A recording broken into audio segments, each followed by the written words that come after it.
Welcome investors, आप सभी का एक नए वीडियो में स्वागत है। ये काफी एक इंटरेस्टिंग वीडियो होने वाला है।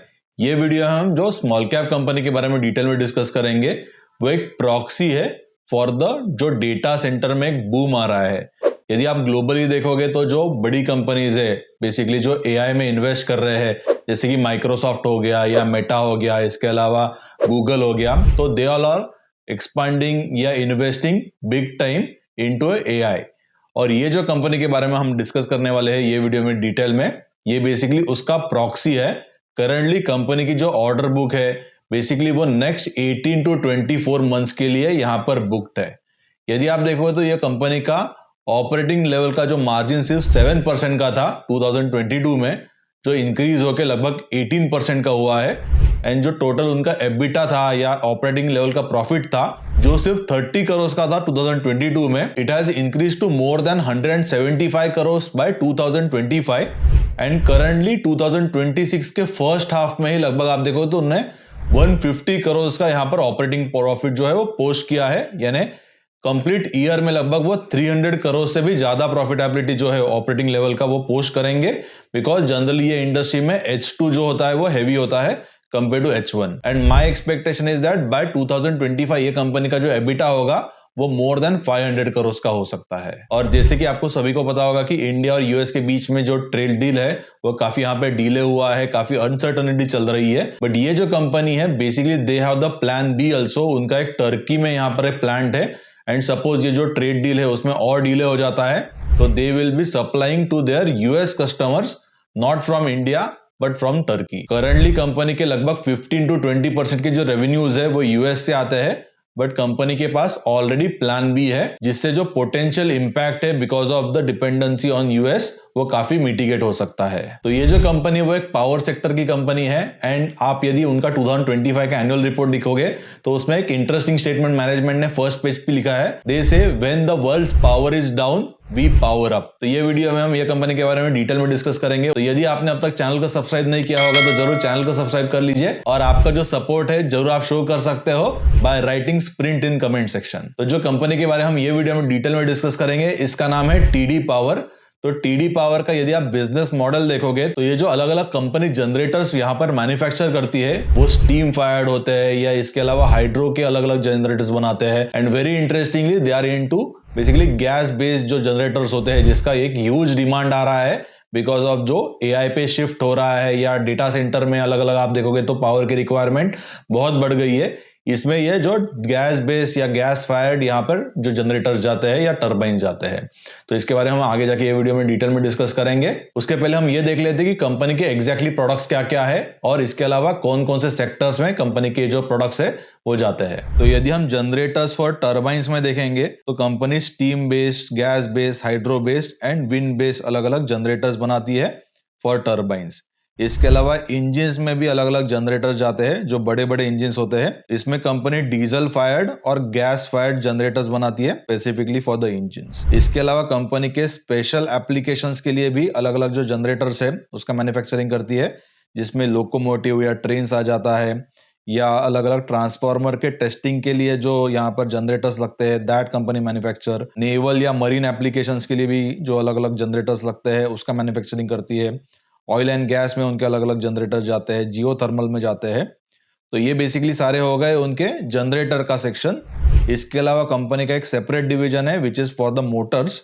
तो यहाँ पे कंपनी इंडक्शन मोटर मैन्युफैक्चर करती है, सिंक्रोनस मोटर मैन्युफैक्चर करती है एंड ट्रैक्शन मोटर भी मैन्युफैक्चर करती है। यदि आप अब तक देखोगे तो कंपनी ने 7604 जो जनरेटर्स है इसको यहाँ पर सक्सेसफुली इंस्टॉल किया है इन 111 कंट्रीज। कंपनी के पास यदि आप देखो तो बैंगलोर में उनके पास 2 मैन्युफैक्चरिंग फैसिलिटीज है। उनका जो थर्ड प्लांट है वो आने वाला है और थर्ड प्लांट आने के बाद उनका जो मैन्युफैक्चरिंग का जो टोटल कैपेसिटी हो जाएगा वो लगभग 2400 टू 2500 करोड़ हो जाएगा पर ईयर के लिए। इसके अलावा उनका एक टर्की में भी फैसिलिटी है जिसके बारे में हम आगे जाके डिस्कस करेंगे बेस्ड ऑन उनका क्या प्लान है। इफ सपोज ये जो इंडिया और यूएस के टेरिफ सपोज कम नहीं होते, basically company is going to manufacture these equipments in Turkey and Turkey से वो एक्सपोर्ट करेंगे यूएस के लिए ताकि उनके कस्टमर्स को ये जो टैरिफ का हाइक है उसका बेसिकली उनको उतना इंपैक्ट नहीं आएगा कंपेयर टू जो इंडिया से एक्सपोर्ट करने पर आ रहा है। इसके बाद में let's understand about their total order book, तो यदि आप देखो तो कंपनी के पास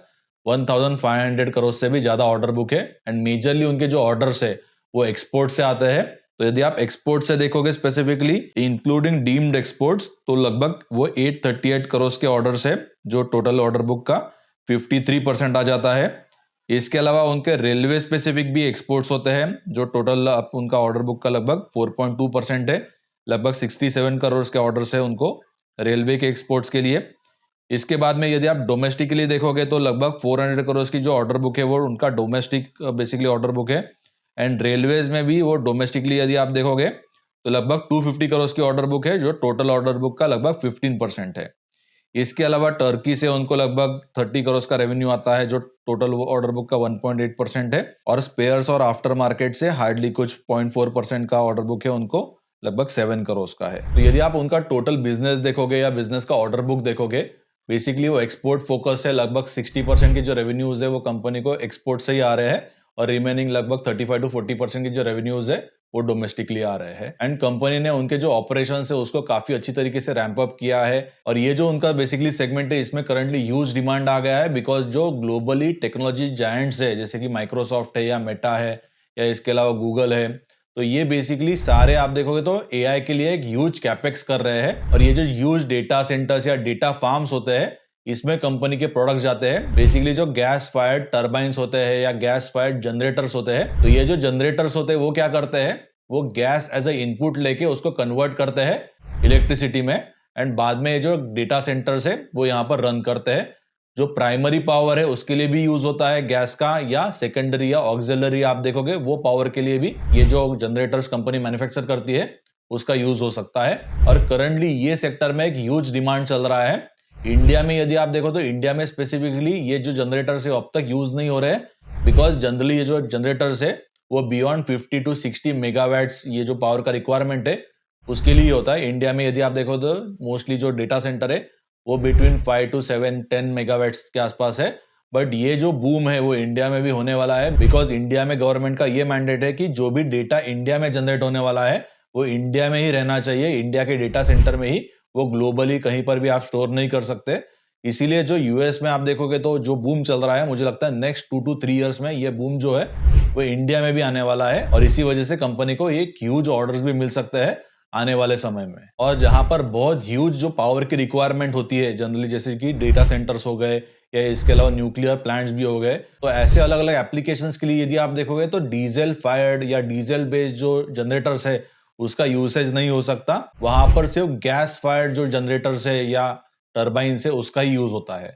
और ग्लोबली यदि आप देखोगे तो ये जो इंडस्ट्री है कंप्लीटली, जहां पर जो बड़े जनरेटर्स का मैन्युफैक्चर करते हैं उसमें कंपटीशन बहुत कम है, काफी कम यहाँ पर सप्लायर्स है या कॉम्पिटिटर्स है। उसकी वजह से क्या हुआ है कि सप्लाई कम है, but actually demand is exploding because of huge boom into AI based जो सिस्टम्स है या डेटा सेंटर्स है। यदि आप ये इंडस्ट्री का वैल्यू चेन देखोगे तो जो टीडी पावर जैसे मैन्युफैक्चरर्स है, they manufacture this gas fired and steam fired and different type of generators. उसके बाद में ओईएम्स आ जाते हैं। तो ये सेक्टर में ओईएम्स का क्या यहाँ पर काम है, वो टीडी पावर से ये जो जनरेटर्स है उन्होंने मैन्युफैक्चर किया हुआ वो यहाँ पर लेते हैं, और उसके अलावा जो अलग अलग यहाँ पर पार्ट्स लगते हैं for the complete design of that particular and application, वो सारे पार्ट्स को मिला के एक टर्न की प्रोजेक्ट ले लेते हैं, आइदर एज अ ईपीसी या फ्रॉम द क्लाइंट, और ये उनको एक कंप्लीट सॉल्यूशन देते हैं। तो ये बेसिकली एक शॉर्ट में उनका वैल्यू चेन है फॉर द एंड एप्लीकेशंस या एंड यूजर। जैसे कि मैंने आपको पहले बताया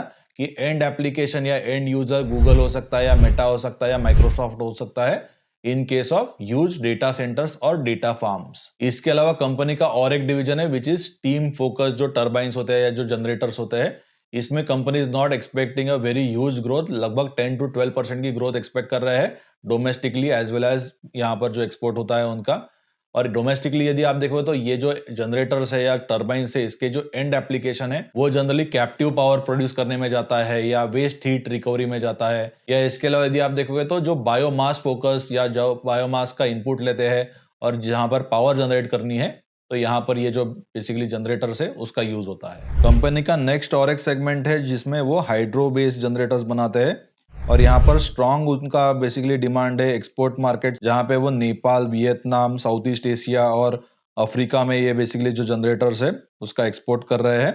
इंडिया में यदि आप देखो तो काफ़ी लिमिटेड प्रोजेक्ट्स है यहाँ पे, एंड गवर्नमेंट रिफर्बिशमेंट रिलेटेड जो बेसिकली प्रोजेक्ट्स होते हैं वहाँ से उनको कुछ ऑर्डर्स मिलते हैं। बट मैनेजमेंट ने उनके एक कॉन कॉल में ये भी मेंशन किया है कि FY27 जो होगा that would be the one of the best years for the hydro segment for the company. इसके अलावा TD पावर को एडनॉक करके जो ऑयल एंड गैस इंडस्ट्री का एक जायंट है, यहाँ से उनको ऑर्डर मिला था एंड आगे जाके उनको मल्टीपल ऑर्डर्स जो है वो आगे जाके मिल सकते हैं ये स्पेसिफिक कंपनी से। इसके बाद में let's understand about their motor division. तो मोटर डिवीजन में अलग अलग टाइप्स के मोटर मैन्युफैक्चर करती है कंपनी, जिसमें सिंक्रोनस मोटर्स आ जाती है या इंडक्शन मोटर्स आ जाती है। इसके अलावा भी बहुत सारी अलग अलग मोटर्स का मैन्युफैक्चर करते हैं। तो करंटली लगभग 150 करोड़ के जो रेवेन्यूज है वो एक्सपेक्टेड है 2026 फाइनेंशियल ईयर में।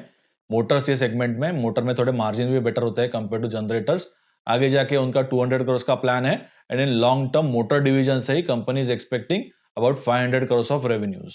मोटर डिवीजन में यदि आप देखोगे तो उनके कुछ ट्रायल यूनिट जो है वो अंडर प्रोडक्शन है for US and European markets. इसके अलावा they have also got the qualification units which have been successfully supplied to Russia and उसके बाद में उनको एक बड़ा ऑर्डर मिल सकता है वहां से। इसके अलावा 50 करोड़ का उनको ऑर्डर ऑलरेडी मिला है न्यूक्लियर पावर कॉर्पोरेशन से एंड एक एल्स्टॉम ई लोकोमोटिव का एक प्रोजेक्ट चल रहा है, इसमें भी TD पावर बेसिकली मोटर्स का सप्लाई कर रही है। इसके अलावा और एक इंटरेस्टिंग चीज चल रही है कंपनी के बिजनेस में। कंपनी यूके में एक बेसिकली डिजाइन सेंटर उन्होंने ओपन किया है and this is specifically for the huge जो जनरेटर्स होते हैं या टर्बाइंस होते हैं फ्रॉम 50 मेगावाट्स टू 150 मेगावाट्स। इसके लिए बेसिकली उन्होंने ये जो डिजाइन सेंटर है वो ओपन किया है। करंटली वो रैंप अप के स्टेज में है एंड कंपनी ने मेंशन किया है कि 2028 के बाद में बेसिकली एक नया जर्नी शुरू होगा उनका ग्रोथ का, जिसमें दे will be focusing majorly on this जो जायंट बेसिकली टर्बाइंस होते हैं। इसके अलावा जो जनरेटर्स होते हैं, इसके रिगार्डिंग कंपनी को रिसेंटली एक 2 पोल जनरेटर का ऑर्डर भी मिला था। फर्स्ट फेज में वो बेसिकली 40 टू 50 मेगावाट्स के जो जनरेटर्स है उनका मैन्युफैक्चरिंग करने वाली है और उसके बाद में फेज 2 में कंपनी 60 टू 70 मेगावाट्स के जो बेसिकली जनरेटर्स है उनका मैन्युफैक्चरिंग करने वाली है जो 2 पोल के है। जैसे कि मैंने आपको पहले बताया कि ये जो जनरेटर्स का इंडस्ट्री है, बेसिकली जो हाई पावर के जनरेटर्स होते हैं उसमें कंपटीशन काफी कम है। आप देखोगे तो मेजरली जो अलग कॉम्पिटिटर्स है वो यूरोपियन कुछ कॉम्पिटिटर्स है या इसके अलावा जापानीज कॉम्पिटिटर्स है। इंडिया में यदि आप देखो तो TD पावर ऐसी सिंगल कंपनी है जो ये साइज के या ये बेसिकली हाई पावर के जनरेटर्स यहाँ पर मैन्युफैक्चर करती है and being in India they have the cost competitive या cost advantage also compare to European companies और जापानीज कंपनीज। तो ये जो कॉस्ट ऑफ प्रोडक्शन का कंसेप्ट है मैं आपको एक एग्जांपल लेके बताता हूँ। सपोज इंडिया में उनका कॉस्ट ऑफ प्रोडक्शन कोई एक पर्टिकुलर जनरेटर के लिए 100 रुपीज का है और सपोज वो एक्सपोर्ट करके यूएस में 130 और 140 रुपीज को यहाँ पर एक्सपोर्ट कर रहे हैं पर पीस के लिए। तो उसके कंपैरिजन में जो जापानीज या यूरोपियन मैन्युफैक्चरर है उसका जो कॉस्ट ऑफ प्रोडक्शन है वो जनरली 150 या 160 रुपीज के आसपास हो सकता है। तो जनरली TD पावर का जो कॉस्ट ऑफ प्रोडक्शन है वो लगभग 20 रुपीज के आसपास कम है कंपेयर टू जो ग्लोबली अलग अलग आप देखो तो प्लेयर्स आ जाते हैं। और suppose in worst case India और यूएस का ट्रेड डील नहीं होता है तो in that case company already have the Turkey में एक मैन्युफैक्चरिंग फैसिलिटी जो वो आगे जाके रैंप अप करने वाले हैं, उसके लिए उन्होंने काम भी ऑलरेडी आप देखो तो शुरू कर दिया है। तो सपोज वो टर्की से भी यहाँ पर मैन्युफैक्चर करते हैं एंड एक्सपोर्ट करते हैं यूएस को। टर्की में यदि आप देखो तो सिर्फ 15% के टैरिफ से फॉर यूएस एक्सपोर्ट्स, फिर भी आप देखो तो लगभग उनको 20 रुपीज का जो डिफरेंशियल है वो मिल सकता है, यानी कंपेयर टू यूरोपियन मैन्युफैक्चरर्स जो टर्की में मैन्युफैक्चर होगा वो भी 20 रुपीज से यहाँ पे कम होगा प्राइस उसका। और इसीलिए कंपनी उनके जो पोजिशनिंग है वो मेंटेन कर सकती है। ऑलरेडी उनके डिस्कशंस हो गए हैं उनके क्लाइंट्स के साथ and clients have also agreed for this plan B suppose India और यूएस की ट्रेड डील नहीं होती है। तो कंपनी की यदि आप बैलेंस शीट देखोगे तो completely debt free balance sheet है। लगभग 190 करोड़ का कैश भी कंपनी के पास अवेलेबल है and very very interestingly company was planning to reach up to 1500 crore of revenues by 2026 जो 2025 में 1200 करोड़ के थे। बट कंपनी ने उनके जो गाइडेंस है ग्रोथ का वो इंक्रीज किया है 1500 करोड़ के जगह they are planning to reach 1800 crore revenues by 2026। First half में यदि आप देखो तो लगभग 825 करोड़ के रेवेन्यूज जो है वो कंपनी ने पोस्ट किए हैं। और जैसे कि मैंने आपको पहले बताया कि जनरली सेकेंड हाफ जो होता है वो काफी हेवी होता है, तो we are expecting about second half में कंपनी 1000 करोड़ के जो रेवेन्यूज है वो पोस्ट कर सकती है इन Q3 एंड Q4 कंबाइंडली। तो मुझे लगता है कि TD पावर की जो मैनेजमेंट है वो थोड़ा कंजर्वेटिव गाइडेंस देती है initially, but they almost over achieve that guidance and very very interestingly यदि आप देखोगे तो उनके जो एबिटा के मार्जिन थे जो सिर्फ 7% के थे 2022 में, बिकॉज तब तक यानी लास्ट 10 ईयर्स में they have kept on investing in their own business. उन्होंने अलग अलग उनका जो R&D है उसको सेटअप किया, मैन्युफैक्चरिंग फैसिलिटीज सेटअप की एंड जब भी राइट टाइम आया जहां पर जो बेसिकली एआई की वजह से या डाटा सेंटर की वजह से जो डिमांड है वो एक्सप्लोड हुआ, they basically position themselves at the right time, और उसके बाद में उनके जो रेवेन्यूज है या जो प्रॉफिटेबिलिटी है स्पेसिफिकली, दैट हैज एक्सप्लोडेड। उनकी जो 30 करोड़ का एबिटा था 2022 में, it has reach almost more than 150 या 175 crore in last year. And ये ईयर में I am expecting at least 300 crore का जो एबिटा है वो कंपनी यहाँ पे पोस्ट कर सकती है। एक्चुअली 300 से ज्यादा ही होगा, लगभग 325 टू 350 करोड़ का। एंड बाय FY28 कंपनी लगभग 500 करोड़ का जो एबिटा है वो यहाँ पर पोस्ट कर सकती है। तो बेसिकली यहाँ पर आपको क्या करना है कि you have to identify such type of companies very early in their early growth phase.